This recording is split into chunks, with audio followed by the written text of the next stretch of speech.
One of the reasons why I support this program, and I've supported it for many years, is because I am a believer in the gospel message. But I'm not going to talk about that. I'm also an Australian, and I share with all people of goodwill the sorts of things that Rob Hulls was talking about, like dignity for workers and justice for all.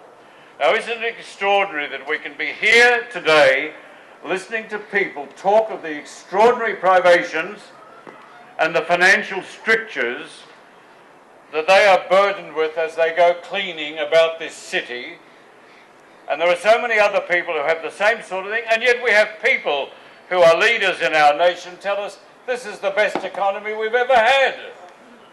How can we claim it to be the best economy if we are slowly but surely institutionalising a working poor in our nation? And we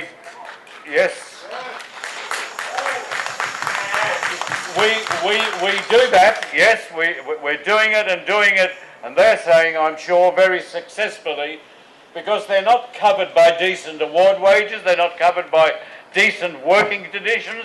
You heard them all this morning. They're not covered by the due processes of law. I've walked up and down these streets here in years past on these same issues, for instance, for migrant women who have been working and still work in sweatshop conditions around this city. Young people who you'll see pushing trolleys at supermarkets and being paid one of the lowest wages you can imagine. And people working in fast food stores, and you wonder what they're being paid as well. And all these sorts of people are suffering, and suffering mightily, and becoming part of that working poor. We must stop it.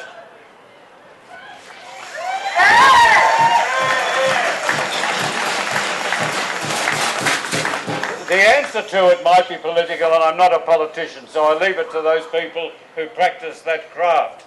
But I do believe in democratic principles. I believe in the ways of life that have been handed to us by those who went before us, and we are allowing some of those very people and some of the newcomers who've come here looking for work and for peace and for justice to slip through the floor and produce what is going to become another group of people who'll be a shame to our nation. Let's get behind this move, because it's a particular one for cleaners, but let's get behind this move and try and make a success of it so that we can show that we are behind the working poor of this city. Thanks for listening to me.